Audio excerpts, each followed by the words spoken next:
Hello everyone. In this video, I am going to talk about section 4.7, simplification of a force and couple system, also section 4.8, further simplification of a force and couple system.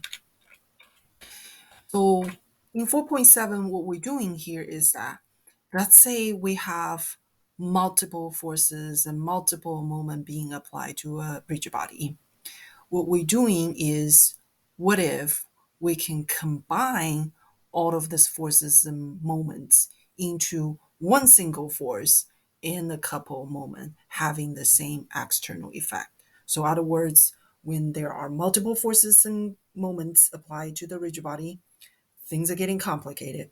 We're going to use one single force and one couple moment as the equivalent. We're looking for one force and couple moment as if it's equivalent to all these complicated things being applied to it.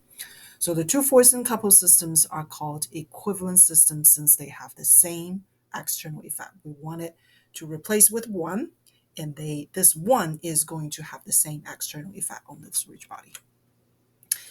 Let's take a look at moving force on its line of action first. So what we're doing over here is that, let's say I have a force on being applied at point A. So without changing anything, okay, so starting with I have a force at A, right here, F.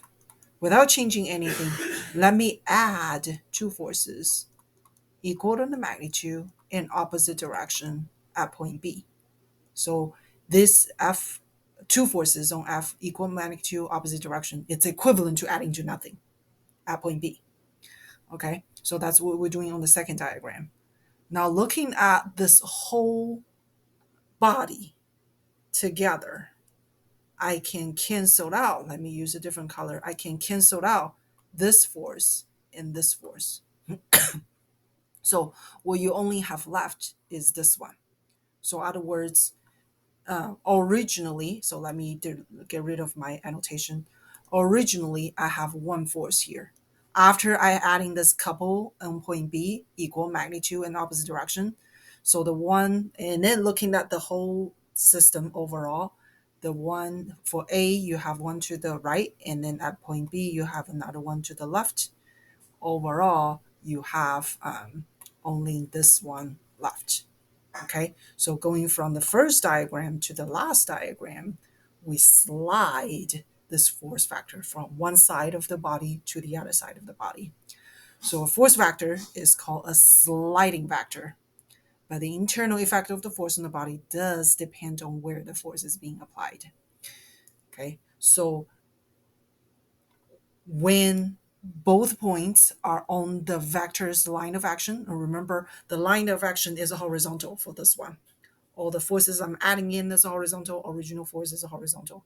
When both points are on the vector's line of action, it does not change the external effect. It's still, to the right.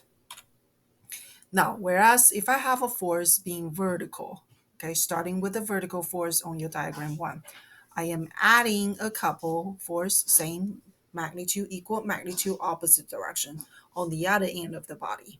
Okay, so this two that I'm adding here on the second diagram, it's equivalent to adding to nothing because they are equal on the magnitude in opposite direction. Okay, now looking at what we have here, this one and this one, it's generating there are a couple forces. We talk about it in the last section, last video.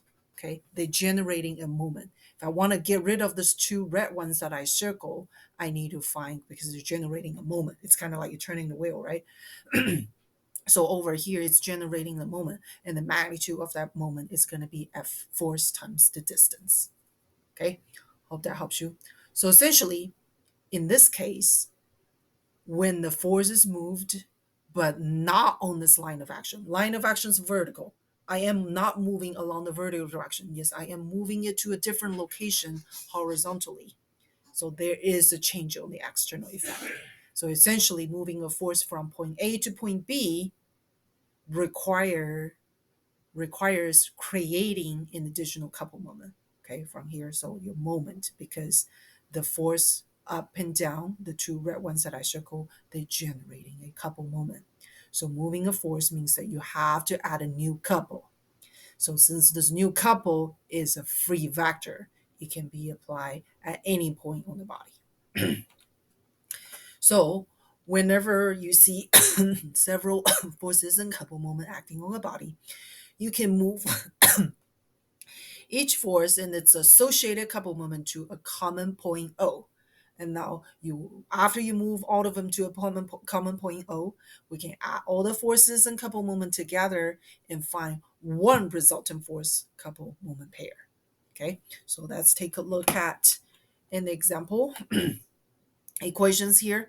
Still, you have sigma fx, all of the forces horizontally, all of the forces vertically, sigma fy, and then you have your moment equation as well.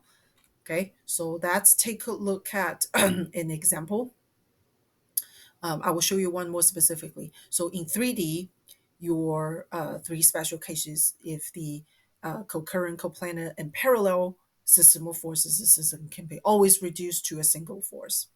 If the FR and MRO, moment about point O, resultant moment about point O, are perpendicular to each other, then the system can be further reduced to single force FR by simplify moving FR from O to P. Example, finally. So I have three forces, 200-pound going up, 100-pound coming down to the right, and then 50-pound going up to the right. So these three forces are given. We're looking for the equivalent resultant force in couple moment acting at A, acting at this point, and then the equivalent single force location measured from A. So based on our equation, we're going to do sigma fx, all the horizontal component of the forces. So meaning, so over here, 200-pound does not have a horizontal component, but this one, this 50, I am going to break it into the horizontal component and the vertical component. That 100, same thing. I am going to break them into the horizontal component and the vertical component. So now the horizontal one, I am putting them together. Let me use a different color. This is my horizontal. I have this too. Okay, so which is the 50. This one right here is going to be the 50 sine 30, going to the right positive. And this one right here will be the 100 times 3/5, going to the right positive. And then the vertical one, the vertical one says I have this one 50 cosine 30 going up, 50 cosine 30, and then 200 pounds going up, positive, and this one is coming down, which will be 100 times 4/5 and sigma. So these are the two equations putting all the horizontal and vertical forces together. And then my last equation is going to talk about the moment. And notice that over here, we do a sum of the moment about point A. It needs to be about point A. About point A, 200-pound is generating a moment. As we talked about before, you're going to just follow the direction of that arrow. 200-pound times 3 feet. This is trying to go counterclockwise. That's why it's positive. Okay, 200 times 3. Next one is the vertical component of that 50. So it's this one right here. Vertical component of that 50. Okay, so it's going this way. Still, this direction is counterclockwise, positive. Okay, so vertical component of that 50 multiplied by the distance, which is 3 feet plus 3 feet plus another 3 feet. That's where that 9 comes from. And then keep going. Last one will be that vertical component of that 100. So it's that one here. Follow the direction of that arrow. This is going to be clockwise, meaning negative. That's why the last term is negative.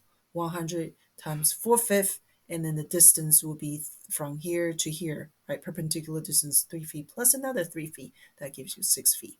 So overall, I get a positive number when I'm putting them together. That means positive means overall moment is going to be counterclockwise. Hope that helps you. Resultant force overall, since I have the horizontal component right here, vertical component right here, put them together using the Pythagorean theorem, I get the overall force overall. And then if I, since again, horizontal component and vertical component here, using a tangent inverse to tell me what angle. And then overall here, I'm looking for the perpendicular distance, right? Remember, moment equals force times the perpendicular distance. Now we know our moment from here, right? Putting all them together, that gives me 509. We know our moment, and we only need the vertical component of that force, because the horizontal component go through the axis of rotation. See, anything horizontal, see, it goes through the axis of rotation. Horizontal component of the force does not generating any moment. So we're going to take that 163. So that's why we're taking that 163 over here. Moment divided by the vertical component of the force overall gives me the distance, meaning that force, the equivalent force will be located. So equivalent single force will be located this distance 3.12 feet away from that point A. All right, example number 2 talks about I have three forces, 100, 500, and 400, right? They are all vertical, so they only have the Z component. We're looking for the equivalent resultant force in the couple moment at the origin.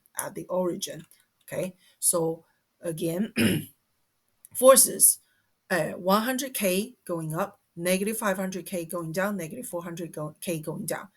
These three forces are all vertical. They only have the K component. Put them together, go up positive, going down negative. Next thing, you're looking for the moment. Over here, we're doing the cross product, right? So 3I, the 3I comes out from here.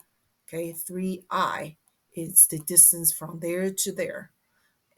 From the origin to perpendicular distance from origin to that 100 Newton.